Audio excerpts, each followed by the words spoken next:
पहले सरकार ही लूट मचाती थी, तो कहां से परिवर्तन हो जाता है? कहां से परिवर्तन हो जाता है? फेयर प्राइस शॉप संचालकों को केवल कोसने भर से परिवर्तन नहीं होने वाला है।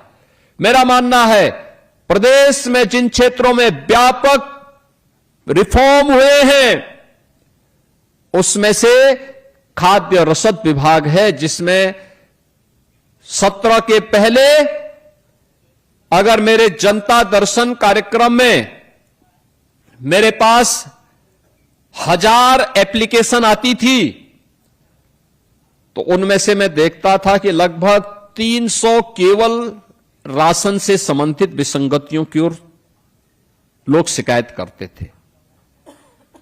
और आज जैसे कि विभागीय मंत्री श्री मनोज पांडे जी कह रहे थे, आज पब्लिक आती है, अन्य मुद्दों पे चर्चा करती है, एक भी शिकायत राशन वितरण की नहीं होती है।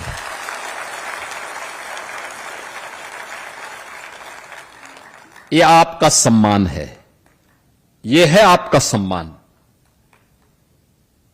यह है आपका सम्मान।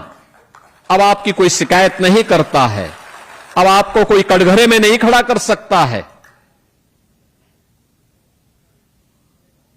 अब आपके बारे में कोई उल जलूल बातें नहीं कर सकता है, और आपका सम्मान हुआ तो हमें प्रसन्नता इस बात की, क्योंकि शासन की स्कीम को आप सफलतापूर्वक जमीनी धरातल पर उतारने का काम करते हैं।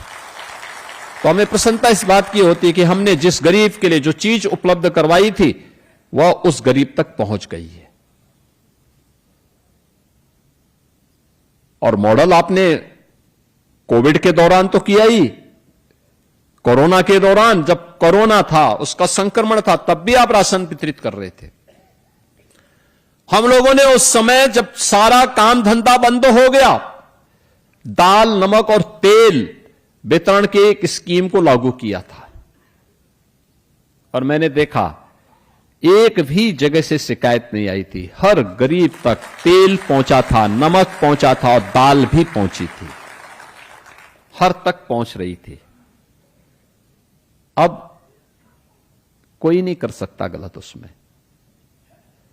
इसका मतलब नियत सरकार की खराब थी, खराब लोग यहां बैठे हुए थे, इसलिए कार्य नहीं होने देते थे, खामियाजा आपको भुगतना पड़ता था। आज और वे आपका इंसेंटिव भी नहीं बढ़ाते थे, बढ़ाना भी नहीं चाहते थे। आज तो विभाग का प्रस्ताव जैसे आया तत्काल इसको आगे बढ़ा दिया गया। और मैं धन्यवाद दूंगा आपके संघ को, जिन्होंने अभी ज्ञापन के माध्यम से धन्यवाद भी दिया है।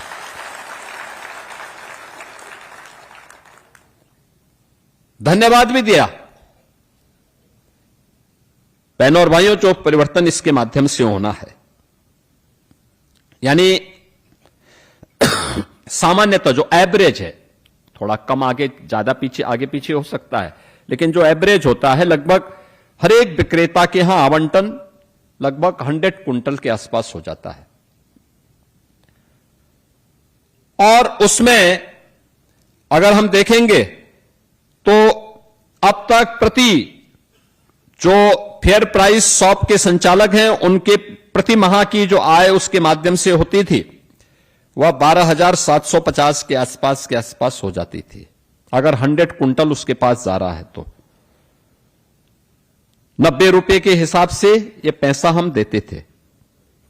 और अब जो पैसा हम इसमें देने जा रहे हैं 125 रुपए के हिसाब से देने जा रहे हैं, तो ये मान करके चलिए कि ये अब 16,250 रुपए, अगर कोई 100 कुंटल वितरित कर देगा तो 16,250 रुपए उसको केवल इसी से प्राप्त होंगे। इसके अलावा आप अपनी जो दुकान चलाएंगे वो अलग से, उसका मुनाफा आपका अलग है। लेकिन जो इससे ज्यादा बिक्री करेगा वह उतना ज्यादा उससे अपना मुनाफा कमा सकता है। यानी 30% की बढ़ोतरी पहली बार हो रही है उचित मूल्य के विक्रेताओं के लिए कि 30% के मार्जिन मनी में बढ़ोतरी का कार्य ये केंद्र और राज्य सरकार ने किया है। और मेरा मानना है कि इसमें जितनी तेजी के साथ हम अन्नपूर्णा भवन को आगे बढ़ाने का काम कर पाएंगे उतना ही वह परिवर्तन ला करके और भी बेहतर दिशा में उसके परिणाम हम सबके सामने आते हुए दिखाई देंगे।